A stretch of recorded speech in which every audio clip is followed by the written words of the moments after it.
Hello, magandang hapon sa lahat. Good afternoon to everyone. First of all, I have to thank yung mga subscriber natin for supporting this channel. Salamat po sa pag-subscribe ninyo. And hopefully, marami pang susunod sa inyo na magsusubscribe. And thank you for the support. And for those na hindi pa nakapag-subscribe, please like, share, and subscribe this channel and ring that notification bell para kung meron tayong bagong vlog or broadcast, you will be notified immediately. Today, this afternoon, we will be discussing, of course, yung what had transpired yesterday, yung peace rally ng INC, which was, para sa akin yun, was very successful. At isa yan sa mga bagay na i-discuss natin. We will be talking about the way that they handle the situation, kung paano nila sina-strategize para maging successful yung rally na yun. Meron mga bagay na dapat nating malaman kung paano nila ginawa yun. So we will also be discussing yung with regards to the impeachment, but not na the impeachment per se. Ang ibig sabihin, the status of the impeachment, kung anong sa tingin ko mangyayari sa impeachment case ni Pipi Sara. So maraming factor na scenario or factors na dapat natin tingnan kung talagang ipagpatuloy itong impeachment na to. Bakit hindi rin itutuloy, ipagpatuloy ng Kongreso? Ano mga balakid sa kanilang mga plano na hindi ito ituloy? So, yun ang mga points na i-discuss natin for this afternoon. Unang-una, maraming natutuwa, maraming we're extremely happy and satisfied with what happened yesterday sa peace rally ng INC. Other sectors naman, ito sector ng mga supporter ni Pipi Sara, iba naman ang impression nila, but it's all positive. Meron lang mga interpretations na, of course, meron silang sasabihin na dapat ito ang ginawa, ganyan ang dapat ang susunod na ginawa, di ba? Para mapulfill ang isang sa tingin nila na dapat mangyari. Pero hindi nga ganun ang nangyari. Kasi iba ang pananaw ng Iglesia ni Cristo. Iba ang pananaw. They have a very deep understanding kung ano ba talaga ang real situation na nangyari sa ating bansa, doon sa mga sabihin na natin, yung mga nagko-contribute dito sa paglaganap kung anong presently nangyayari sa politika dito sa ating bansa. So meron silang ang daming mga points na kino-consider nila before they decided na ganito ang track natin with regards to our protest, our rallies, our complaints against the government. So iba ang track nila. Meron namang ito isa-isahin ko lang. Ang track ng Iglesia ni Cristo is more on subtle. Hindi sila, ayaw nila ng confrontational. I-discuss ko bakit yun ang pinipili nilang track. Dito naman sa mga anti-BBM, BBM resign, regime change, kagad, iba naman ang track nito. Especially yung mga maisog, those who are supporting the maisog rallies, iba ang track niyan. Meron naman isang sector na iba rin ang track na sinusunod. So, these are all supporters of the Dutertes. Hindi pa sila nagkakaisa sa kanilang mga intentions, but DR4, sa totoo lang, isa lang naman ang mapupuntahan dyan, ang pagpapalit ng regime. Kaso yung iba ang paraan, itong isa, iba naman ang paraan. Ang isa naman, iba ang paraan. Hindi ko naman, I'm not implicating na ito mahina, ito malakas. Kasi ngayon, hindi pa natin alam kung saan papunta ang sitwasyon. But all of this are positive move. These are movements ng mga sektor ng ating society that are supporting VP Sara. Ito nga dapat mag-unite. But the end game kasi na mga nasa isip nila na dapat ito ang mangyayari sa at the end, iba-iba eh. Mamaya i-explain ko yan. That we have a keen understanding of the present situation we have right now. If you are a serious observer of the political happenings in our country, makikita mo yan eh. Sa bagay, hindi naman lahat na sasabihin natin ay 100% na mangyayari. But there are chances, a few chances from the 50%, sabihin natin 60-70% na mangyayari. So there is a bigger chance na mangyayari ito. But I have to enumerate muna yung ginawa ng Iglesia ni Cristo, kung paano naging successful yun. Sa tingin ko lang to, as an observer ng mga ganyang klaseng event, sa tingin ko, iniisip nila, because they're looking at the other activities, other rallies, they are egging up noon pa, last year pa, to voice out anong sa tingin nila dapat nilang sasabihin sa government. But hindi nila alam noon kung paano nila sasabihin na hindi magre-react negatively ang administration, because through experience, yung nga lagi nating inuulit, yung nangyari sa Maisog. Ang Maisog kasi maisog eh, di ba? That's courageous, brave. Hinaharap ang mga sitwasyon frontally.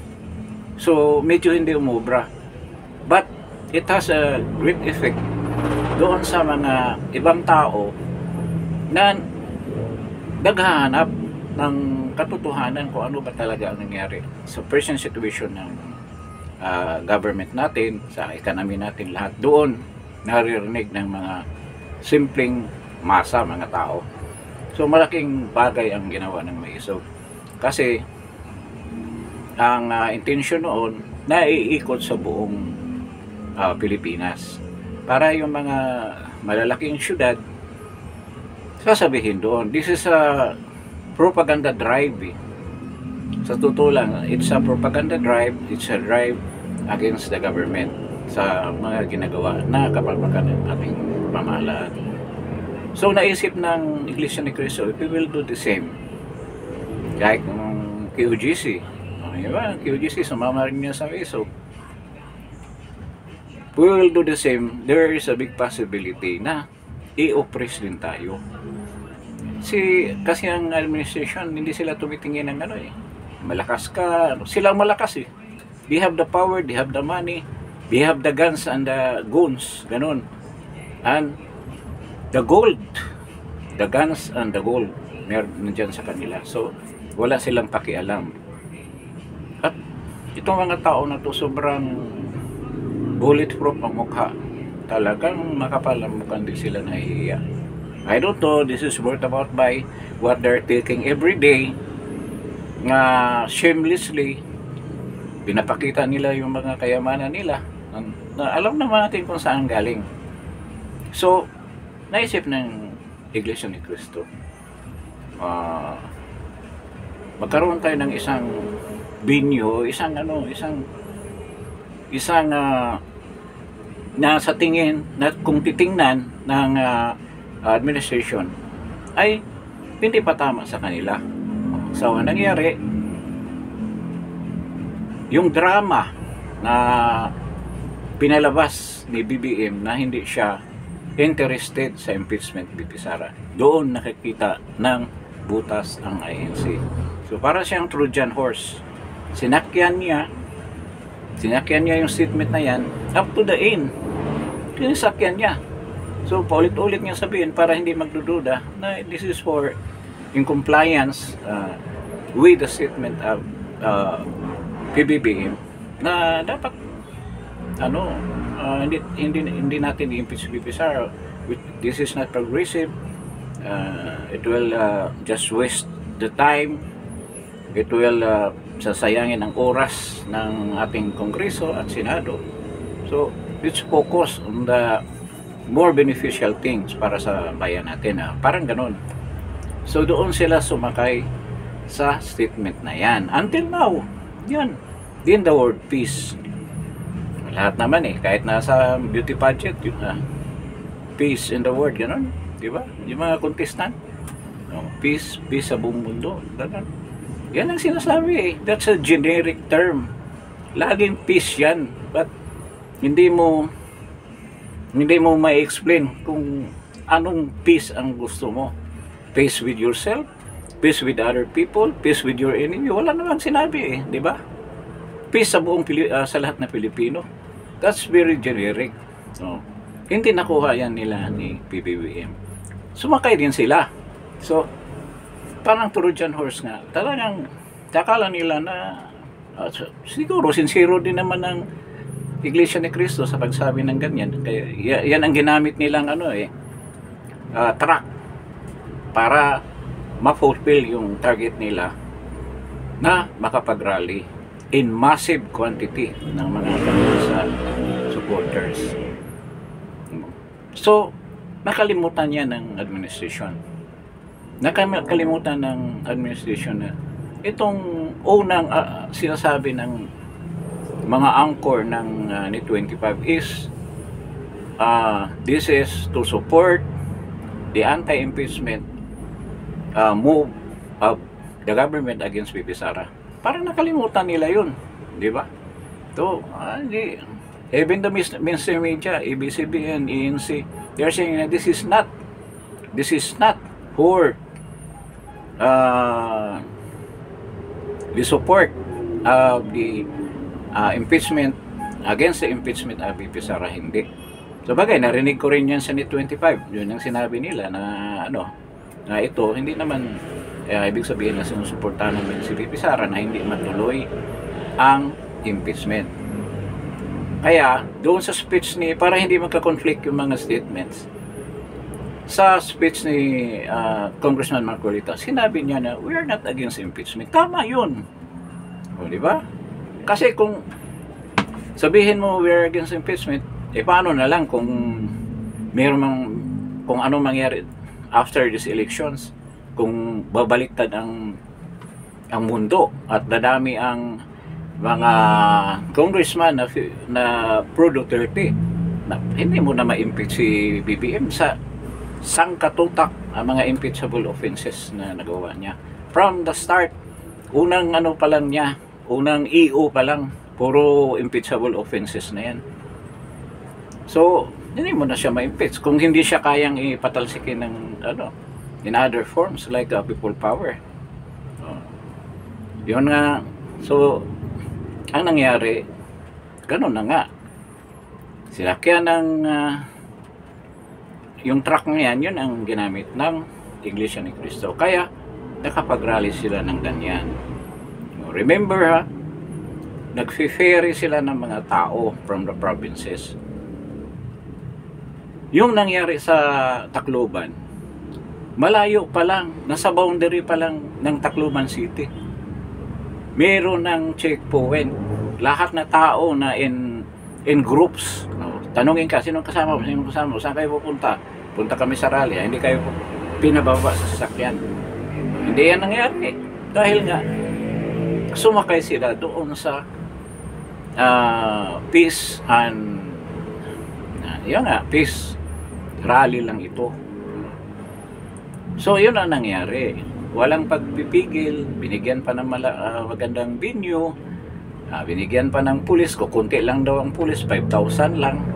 Then may MMDA pa na ready to clean the area in case na aalis na sila. If they can clean it completely, mayroong MMDA na kasunod. Saka yung mga park staff doon na nagbibintin ng kalinisan ng Lunita.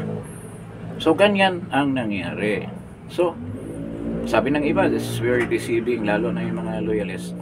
Ayun pala sa mga tita ko diyan sa tita, kulang tayo peace lang. Mga tita ko nasa Santa Maria Ilocosur. Soon I will be visiting Santa Maria. Yung fiesta natin, ayusin nyo. Kulang tayo kasi nasa other side ako So mga loyalists kasi yung mga yan doon sa senior, hindi naman dito kay BB. Mayroon to, nag-uusap kami when I come home. Tita, handaan nyo, I'll be coming sa fiesta natin. Okay, so yun ang strategiya na talagang hindi napansin ni BBM. And until now, pansin mo yung interview ng spokesman ng INC. Yung talagang sinasabi niya, we have no intention na to support any candidate. Tinanong siya with regards to black voting. Hindi siya, we are not doing that. Hindi namin ginagawa yan dito sa iglesia. Which is, of course, everybody knows na they are encouraging black voting sa sikta nila. Kaya nga, nagiging powerful sila powerful force during elections. So, nakikita natin na itong diskarte ng ANC napakatalino. Kasi ang dami rin mga generals dyan, mga dating general ng police nandyan sa ANC. So kasama siguro sa planning kung paano i-approach yan. Kasi sabi ng iba, peace naman talaga. Pero pakinggan mo yung mga speeches, lalo na si Congressman Marcolita, peace ba yun? Have they ever mentioned na we should extend our hand for peace kay BBM, kay Tambaluslos, kay Lisa Araneta? May narinig ba kayong ganyan? Kung peace talaga, you should extend your hand of peace para doon sa mga kalaban mo, through your enemies. Hindi naman pwede sabihin, kasama kita, peace na nga tayo Walang ganyan. Kaya nga, ang sabi ko, kung peace ang pinag-usapan, this is united front. Peace tayo, united front against this administration. Yan ang dapat. Ibig sabihin, papatawarin namin yan sa ginawa sa amin. Pinagnanakawan kami, inaapi kami, pinubaran ng pagkatao namin doon sa mga users person ng Quadcom. Anong ginawa ninyo? Kinulong pa nga si Zuleika Lopez. Ang daming nakakulong. Sino pa? Si Grijaldo, si Wilkins, pati si Harry Roque, na abogado lang ng isang Lucky Star na hugo. In-involve siya. Paano na ngayon? In danger na yung paging abogado ng isang lawyer sa isang company kung ganyan. Di ba? Yung profession na pagiging abogado is endangered kung ganyan ang gagawin ninyo. So, ang na to, government, talagang with impunity. Wala na silang pili. Basta agin sa kanila, talagang tutumbahin din nila. So, yun ang nangyari doon sa mga statement ni Congressman Marcolita. Presentation nila, peace, pero pagdating doon sa mga speeches, peace ba yun? That's a clear complaint, disenchantment, reklamo laban sa gobyerno. Na katulad din sa atin dito na hindi member ng iglesia, yun naman ang sinasabi natin lagi, di ba? At sila, linabas nila ang mga hinaing nila sa puntong yan. At ang kagandahan, dahil ang tindi ng show of force, Minensyon ni Congressman Marcolita about PRRD doon sa Quadcom. O yung mga kabalbalan na ginawa nila doon sa dating presidente kay VP Sara. Sabi nga niya, tama naman mag-impeach kayo, pero sa daming mga disallowed na mga agency na binibigyan ng confidential fund, pati hindi nyo selective ang pag-imbestiga ninyo, which is hindi naman natin, sabi niya, hindi naman natin function yan ng COA. Bakit tayo ang nagiging auditor? Di ba? Purpose natin to craft laws, hindi mag-imbestiga at mag-prosecute. Naging persecution na tuloy. Ang isa lang ang purpose, yun ang political agenda na emphasize doon sa mga hearing ng Quadcom. So, kaya barbers, ingat-ingat ka lang ha, this coming election. Ay, iwan ko kung manalo ka pa doon sa Surigao sa ginagawa mo. At saka yung lahat ng mga member ng Quadcom, markado na kayo. So, ngayon,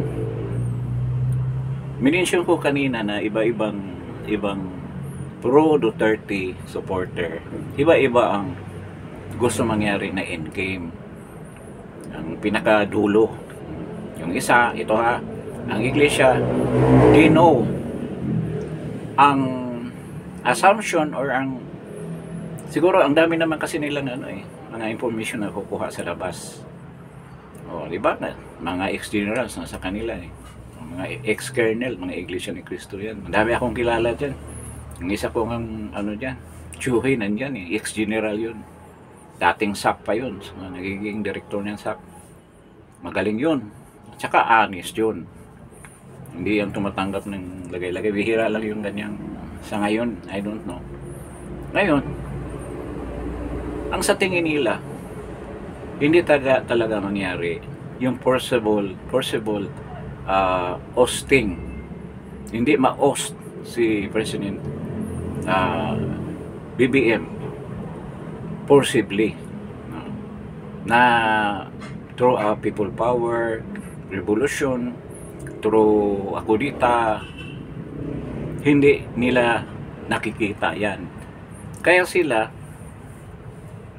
ang track nila papunta doon sa elections. Sa totoo lang, yun ang sa tingin nila. Meron silang tama yung analysis nila. Dahil nakita naman natin unang-una, ang expectation natin magka-people power, pero hindi nangyari yun. Dahil hindi yan ang intensyon ng Iglesia ni Cristo. They will go on the natural process, which is election. Nandyan, klarong-klaro, kasi nandyan si Congressman Marcolita. Yun ang nila. Yun ang flag bearer ng iglesia sa Senado. I don't know kung meron pang mga members ng iglesia na katulad ni Congressman Marcolita na sinusuportahan ng todo ng mga member at saka mismong sikta ang nagsuporta sa kanya. I can't remember, ma'am. I remember maraming mga cabinet secretaries na mga Iglesia ni Cristo. Sa lahat ng mga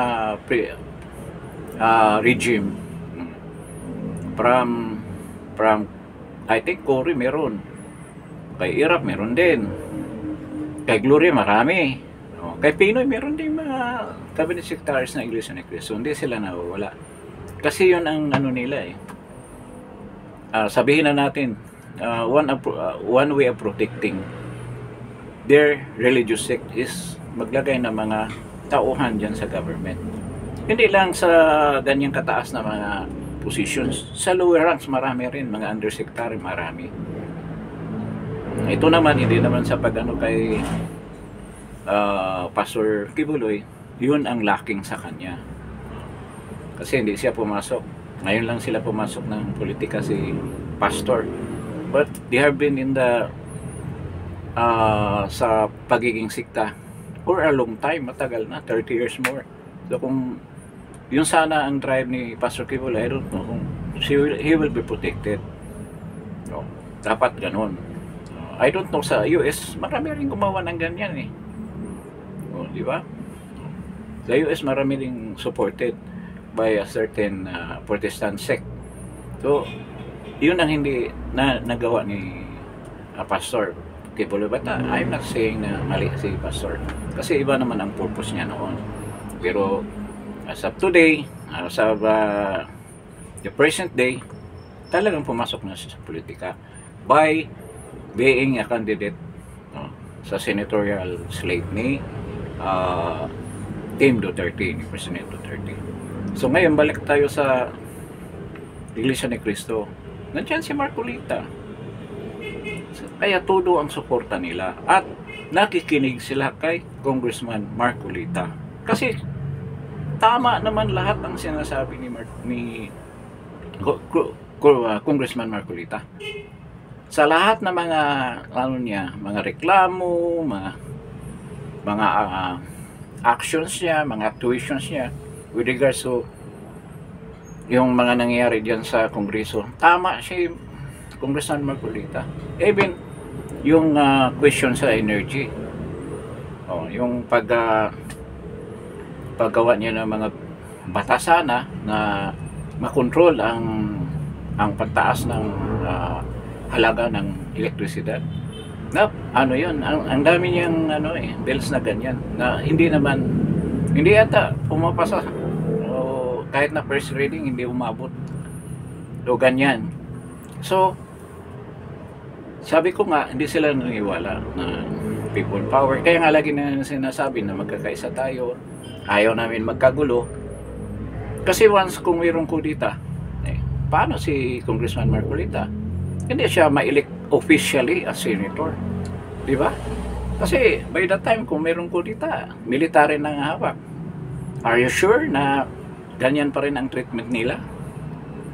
Baka naman kung military role na, hindi ka agad ibigay ang position as being a successor ni VP Inday, hindi ka agad maibigay sa kanya or i-deny. Di natin alam.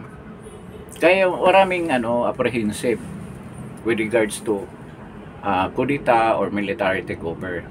Sa totoo lang.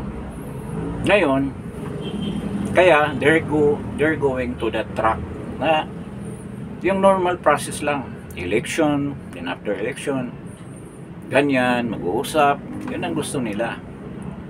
Dito naman sa DDS, sabihin na natin DDS. Ang gusto ng DDS, immediate talaga, change of regime through people power and the intervention of the military. Yun talaga ang gusto. Kasi may basis naman sobra na ang ginagawa. The coffers of the government is bleeding and we are suffering the hardship of the people. Halos hindi na matitake ng iba. Sobra ng hirap talaga ng mga, lalo na yung they're saying na almost 60% is below poverty line ang population ng Pilipinas. Grabe talaga. Then around 17 million are saying that they are food poor and they categorize themselves as poor talaga. So this is an alarming na mga rates, mga service na yan. They are alarming. So yun ang target end game na gusto ng mga DDS, mga solid supporter ni VP Sara at ni PRD, na talagang dapat palitan na kaagad. Hindi lang si PBBM but the entire structure ng government na mahawak ngayon. So yun ang end game. So different from the Iglesia ni Cristo. Pero isang point din, yung ginawa ng Iglesia ni Cristo, mamaya ako nasabihin yun kasi maliligaw tayo. So yun ang DDS. Itong isang sektor naman, mga retired generals, they are also supporters of PRD. In fact, nakipag-usap na sila ng PRD. Then yung mga paramilitary, sabihin ko na lang paramilitary. Ano yung paramilitary? Yung FGF, ni Dado, ilan ni Mitran, of course, Imailip, yung ibang mga member ng Bangsamoro. kasama yun. They are the military, paramilitary and military component. Ito naman, mga retired generals, retired na sila but they have connections with the active generals. Kasi yung mga iba dyan, mga generals, mga tauhan nila yan. Yung nasa active positions. Some of these generals right now, old, bukod sa pagiging premier, mga senior ano nila, mista nila, may utang na loob din sila sa mga commander nila noon. Kasi under nga sila eh. So, nakikinig din sila. But, yung problema lang dito sa military, sa right now huwag naman masaktan yung military, they are avoiding na sabihin na natin, they want to save their skin, their career. O ayaw nila i-gamble yan para sa isang bagay na hindi talaga tayo sigurado kung anong mangyari.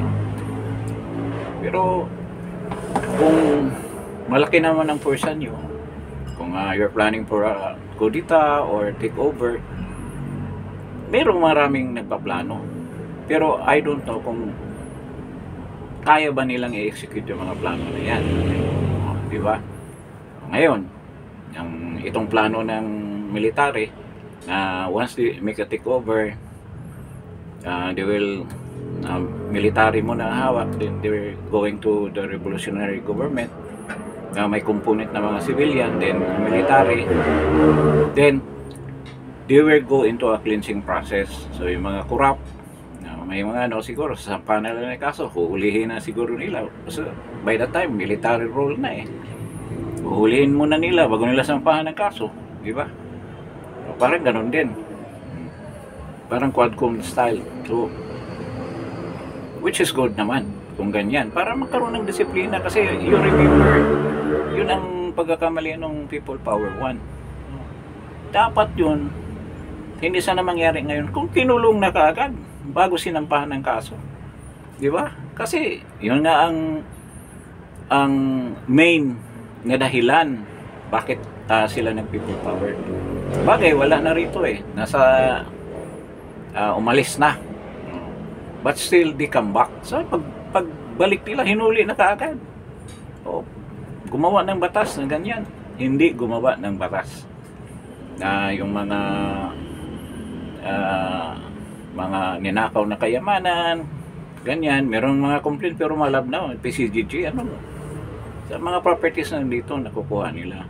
Pero yung mga mismo mga Marcoses, libre silang gumala dito, tumakbo pa ng positions. O ano nangyari? Lahat na kaso halos ma-dismiss na kasi walang malakas na batas na pwedeng mag-implicate sa kanila sa mga ginawa nilang pagnanakaw ng mga ill-gotten wealth nila. So yan ang nangyari. Yung ang proposal ng iba ngayon, kung ito mangyaring mapatalsik si PBBM, we don't know kung mangyari man o hindi. These are assumptions. Dapat kaagad gumawa ng batas na ganyan. Lahat ng mga congressmen, senators, or cabinet secretaries, or lahat na nasa government, ganyan, sasampahan kaagad ng kaso. Bagay, we have a lot of existing laws, but hindi talaga na-implement ng gusto. If we have a strong will president like PRRD and BP Sara, posible mangyari yan. Posible mangyari. Pwede nga kung revolutionary government, parang martial law na rin yan. Hulihin yan lahat. Ganyan. Para talagang hindi na maulit. Kasi yun ang masakit sa atin, na biktima tayo, then after 30 years, 40 years, bumalik. Yung nagnanakaw sa atin, nagnanakaw naman ulit. Na tayo, tamimi, walang ginagawa. Sa bagay, maraming nasa social media ngayon, maraming nagigising na. Pero nakita mo yung eleksyon, talagang hindi ko malaman ang inis ko noon. Sipin mo, binoto pa. Alam naman natin, sa bagay, marami kasi mga bata na hindi nila alam Pagkukulang din ng ibang magulang yan doon sa mga anak nila na hindi kinikwento yung mga nakaraan, or they're innocent, or they have no means to explain what transpired in the history of our country. Na ganyan kadim, kagulo ang kapanahunan na yun, na Marcos din ang may hawak. So ngayon, so yun ang sitwasyon. Tatlong sektor, all supporters of Pipi Sara, iba-iba ang direction, end game.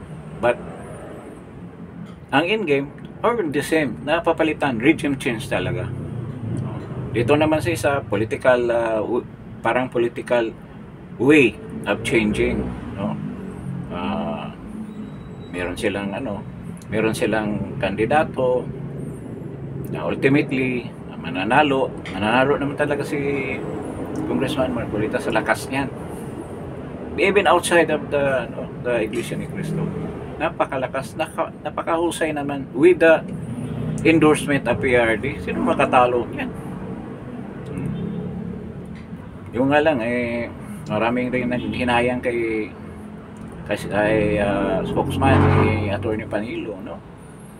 In-endorse ni President Duterte yan, but wala kasi siyang matinong partido during that time. Kaya yun ang dahilan na hindi siya na-elect. Pero sayang, saka marami pang mga senators na dapat nandyan sa Senado, na supposed to be senators, na talagang dapat nandyan. Tulad ni Harry Roque, di ba? Napakalungkot na nangyari. Sama-sama pa dyan sa unity team. Ano nangyari? Siya ang binalikan ngayon ng mga dati niyang kasama. Katulad din ni Pipi Sara. So, ganyan talagang history. Mga pangyayari sa history natin. Mabibigla ka na mayroong mga ganyang mga reversal of fortunes ang tinawag niyan, ang tawag niyan. Biglang bumaliktad, nag-iiba ang kulay at pag-iisip ng tao.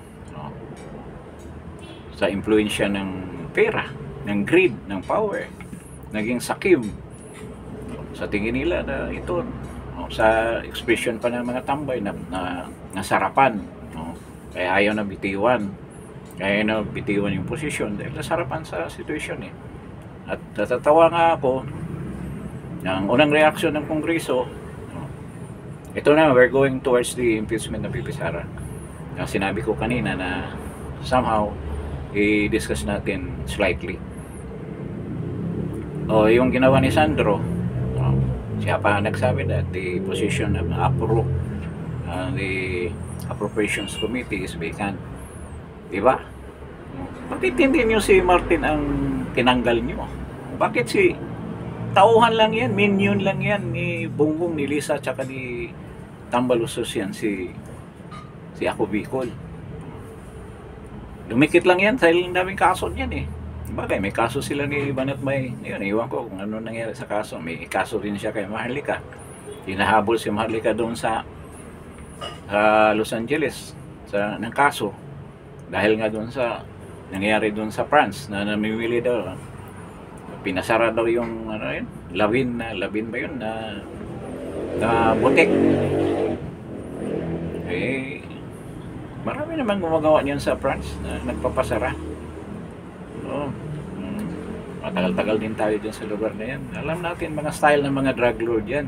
Kung galing sa Caribbean, pumupunta dyan, nagsa-shopping. Galing sa Mexico, mga South American na mga drug lords na pupunta dyan. Talagang sinasara. Minsan, dumaan ka, close, pero ang daming tao sa loob. Diba? Kaya, ganyan ang nangyayari.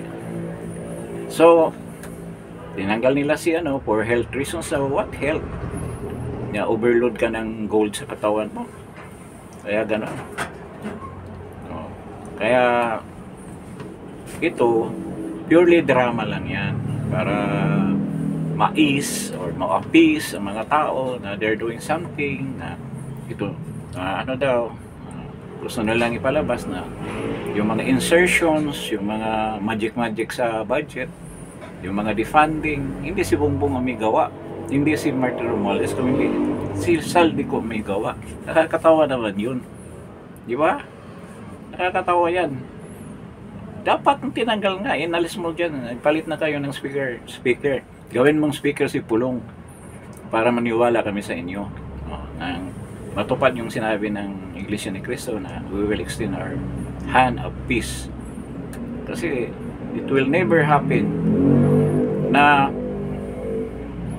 the DDS will extend peace sa inyo. Wala na, may lamat na at saka may scar na.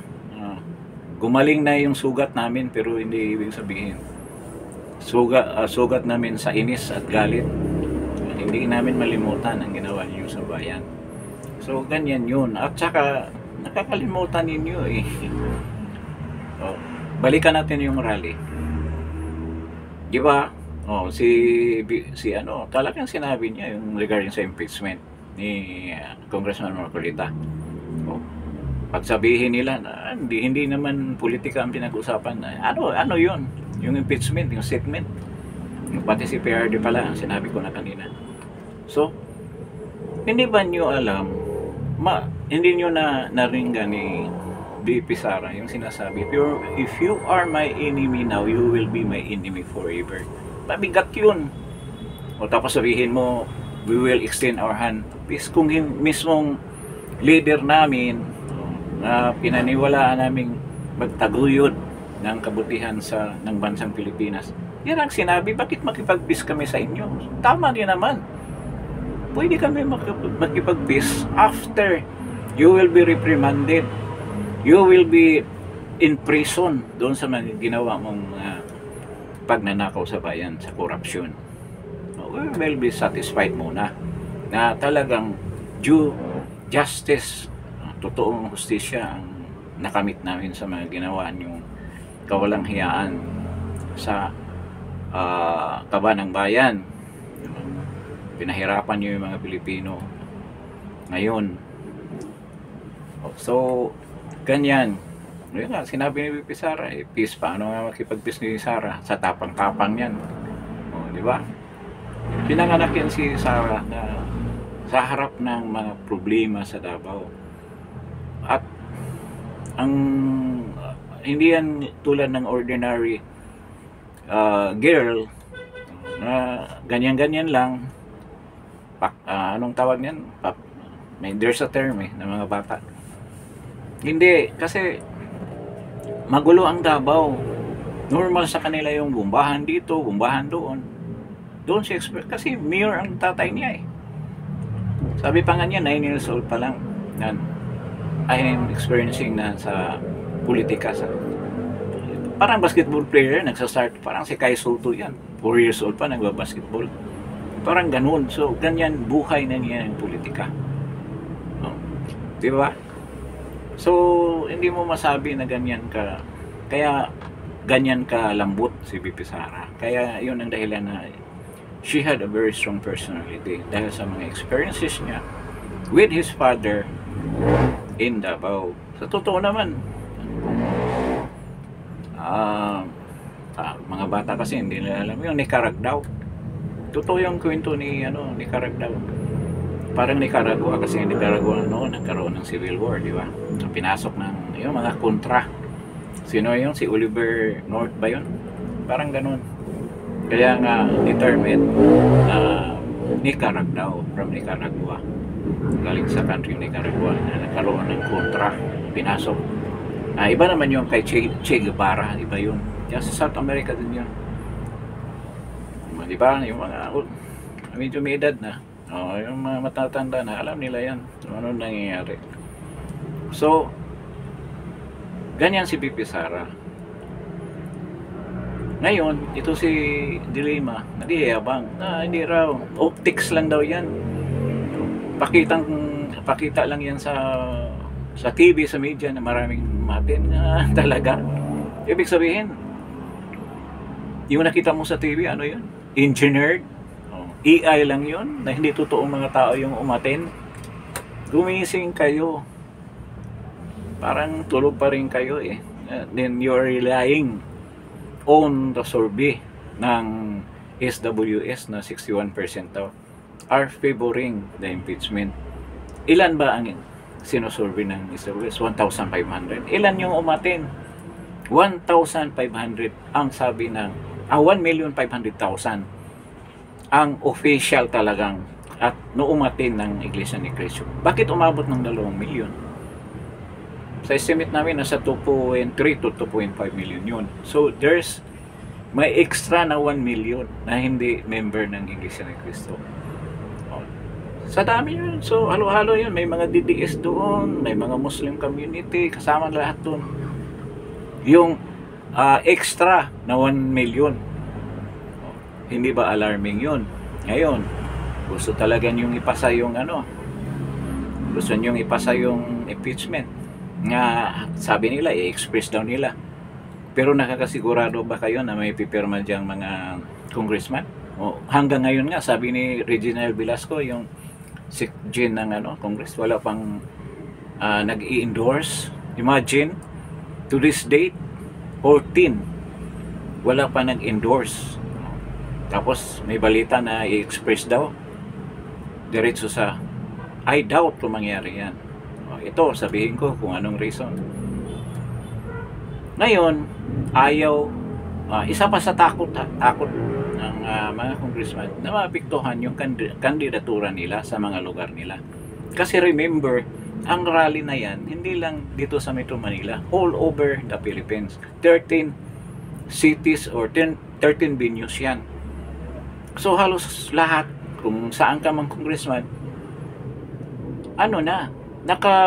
nakatimbre na yan doon sa mga botante ng mga iglesia. At I think they will campaign hard for that. They will campaign hard na kung sino yung mga pumirma sa impeachment ni VP Sara, pumirma dyan. Kung aabot man ng 103 congressman yan, markado na kayo.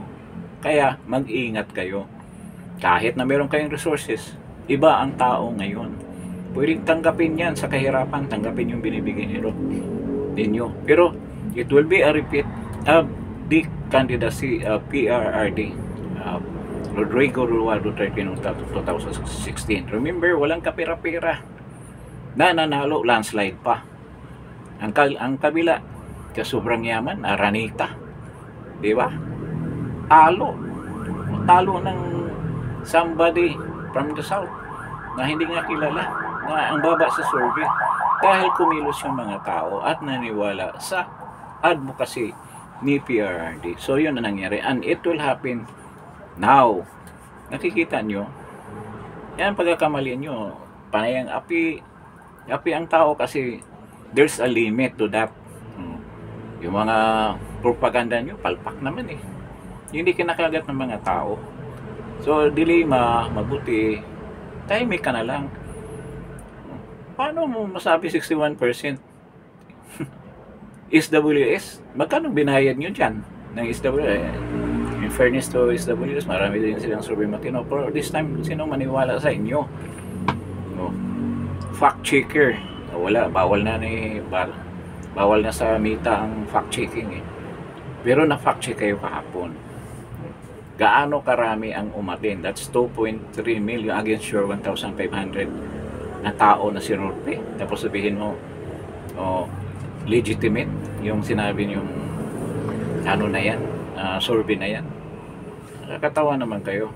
So yan, ngayong election, ang mga congressman who are running in their different districts, talagang may dalawang second thought na pipirma ba ako nito, or bibabutsi na lang, para hindi malaman, voice voting na lang, para hindi malaman, wala nang explanation, isisekreto natin para hindi sigurado kayong hindi malaman.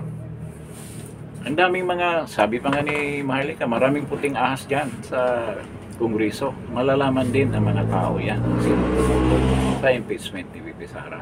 At siguradong pilitin ng mga supporters na hindi kayo papanalunin dyan sa eleksyon na mangyayari. So, yung impeachment, hanggang ngayon 3. Sabi ni Reginald, hindi pa daw na-endorse sa kanya. Hindi pa daw niya alam kung meron mag-endorse, bago niya ibigay kay Martin, then Martin mag-decide, bago ibigay sa Justice Committee ng Kongreso.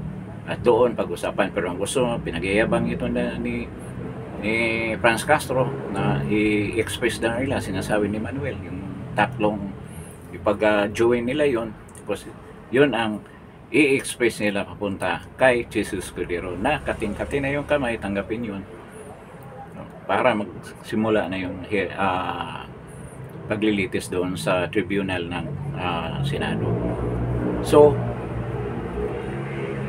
ang isang napakahirap na ipaliwanag ng administration ang itong sitwasyon. Ang presidente, sinakyan ng Iglesia ni Cristo na ayaw ng impeachment.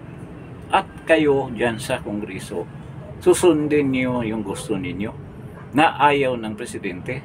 So anong impression ngayon ng Iglesia? I'm talking about Iglesia. O bakit, Mr. President, akala ko ayaw mo ng impeachment. Bakit hindi mo pinigilan yung Kongreso na magsampa ng impeachment case laban kay BP Sara? So, meaning hindi mo kayang kontrolin ng Kongreso, si Martin Romualdez, hindi mo kayang kontrolin yan. So, you're a lindak president. Hindi ka na pinakikinggan ng mga tauhan mo doon sa baba.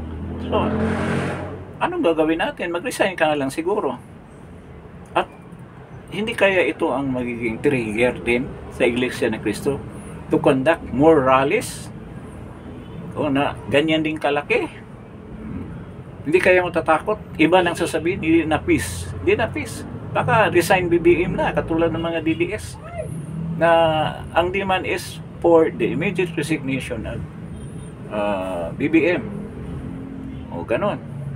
So, darating ang time na ganyan. Kung lalabagin ni PBBM yung pinagsasabi niya na ayaw niya ng impeachment na, in that situation, hindi na susundin nila Martin Romualdez. O, di ba? So, yan ang isa sa bagay na nagpipigil sa kanya. Kasi maraming sektor na ayaw talaga ng impeachment. So, 100%. Pag isampa nila yan, sigurado ako mag-alburuto yung, hindi lang DDS, lahat mag-alburuto. And I think, ito na yung trigger ng military na papasok kung magkaroon ng impeachment. Kasi, ang pag-iisip kasi ng DDS at saka maraming tao na hindi DDS na ordinary voters na they are supporting BP Sara. Si BP Sara lang talaga ang the only chance, ang hope na maayos natin ang bansang ito. Wala nang iba. Kung magpangalan ka dyan ng pangalan ka ng politika ngayon na prominent, kahit sino dyan prominent, yung senator ngayon saka yung mga re-elections, mayroon bang katulad ni BP Sara? Kaya na-realize ng mga tao, tapos yan ang gusto nyong tanggalin sa amin, yung pag-asa na yan. Kaya talagang magwawala ang mga tao. Alam nila, ito lang ang pag-asa namin. Aalisin pa ninyo sa amin yung kahuhulihan naming pag-asa. So, talagang magagalit ang mga tao. And they will go to the streets. At I don't know, by this time, yung militar hanggang ngayon tulog. Maraming rhetoric. Wala namang nagawa. Wala namang ginawa. Sana lalabas na kayo kung darating ang time na yun. Na yung mga tao lalabas, magprotesta against sa impeachment case na yan, isasampa kay BP Sara. I'm sure mangyayari yan. As an observer, alam ko mangyayari na yan. This time mangyayari. Ngayon, kagabi, hindi nangyari. Kasi hindi naman ang intensyon ng Iglesia ni Cristo na patalsikin si BBM. Narinig mo ba sila nagsasabi resign BBM? Hindi. Naging subtle sila, nagiging kalmado lang, nagiging lang, hindi aggressive yung approach na ginawa ng Iglesia ni Cristo. So, yun ang hindi nila naisip na yung impeachment case na yun is the trigger.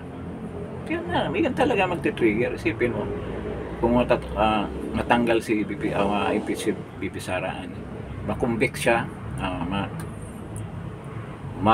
he will be proven na guilty siya sa kaso na yan sa Senado. Ano mangyari?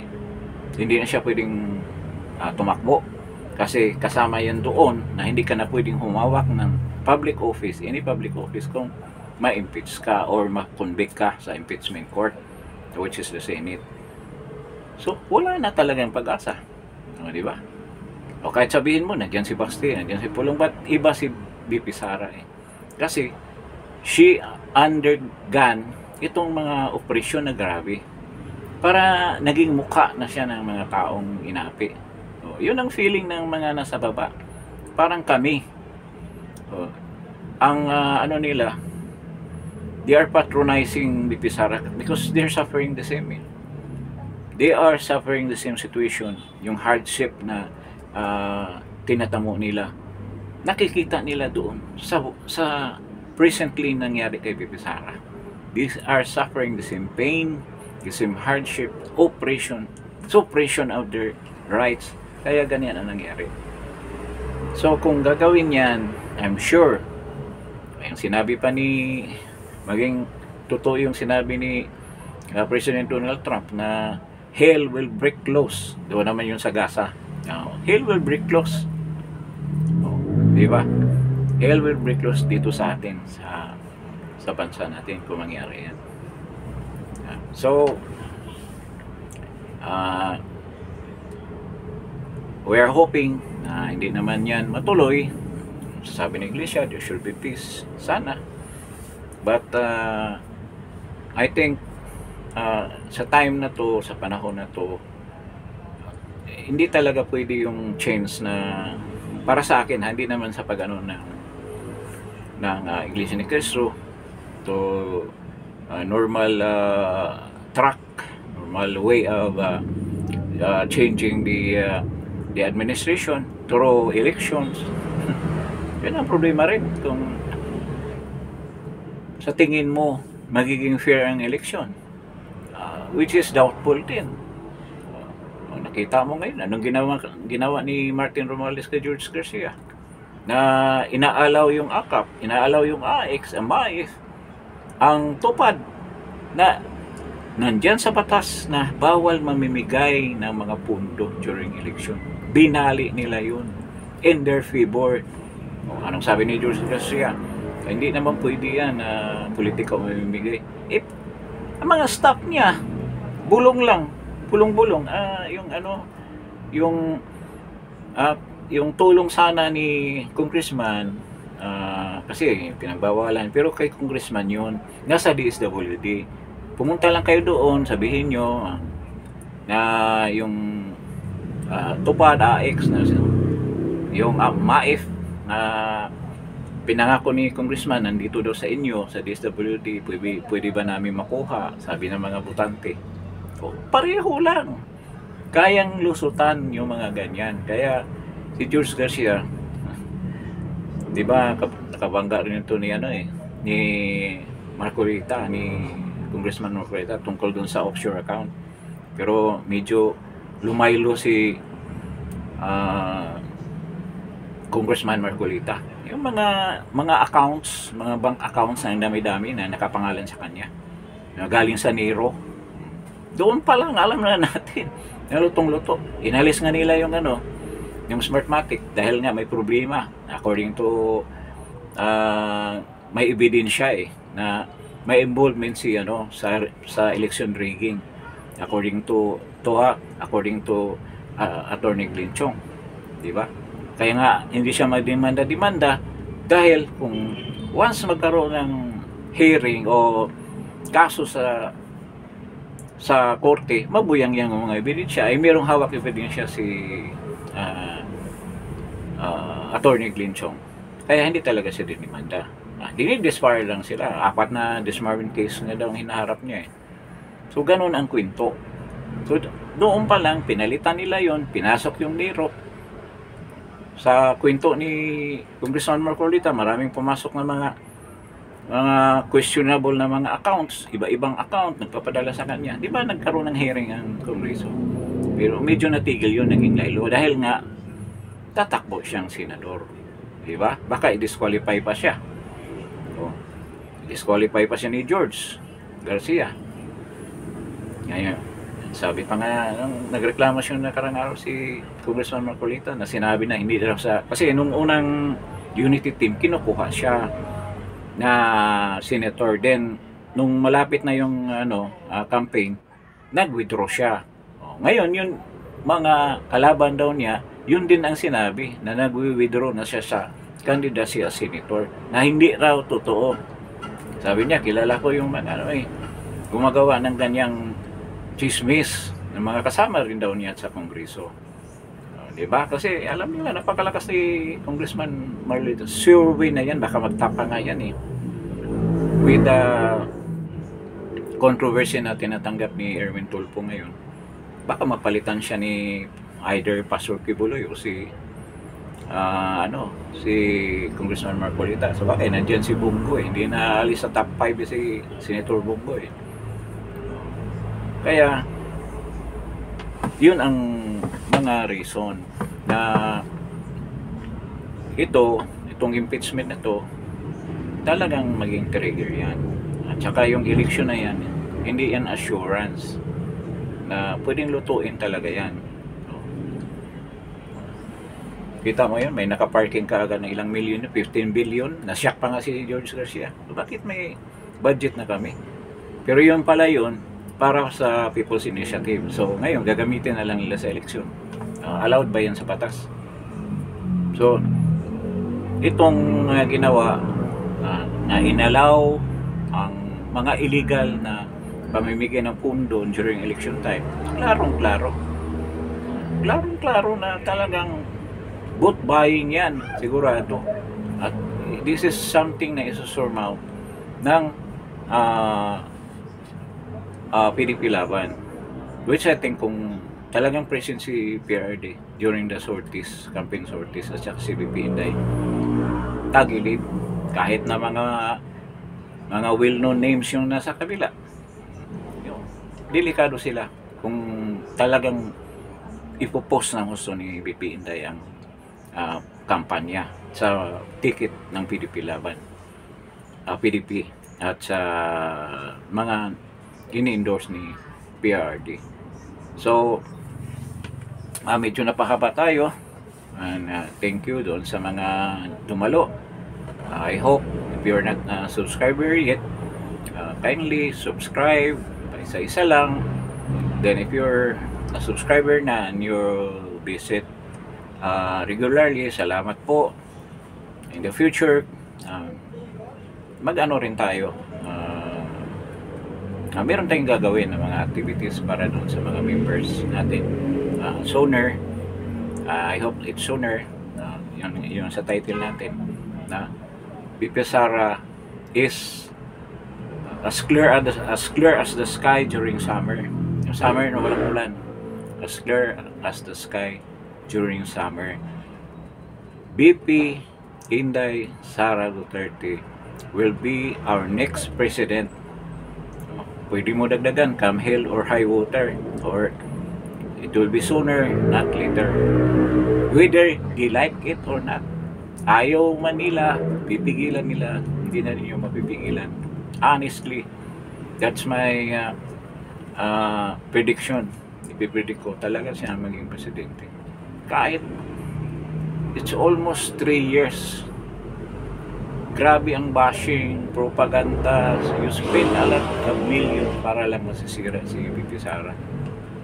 Lalong lumalakas. So, it's bad news sa inyo na gustong patalsikin si VP Sara at gusto nyong alisin na maging pag-asa namin, na the only hope that we have, gusto pa nyong alisin sa amin. So hindi mangyayari na, kasi we will fight for that.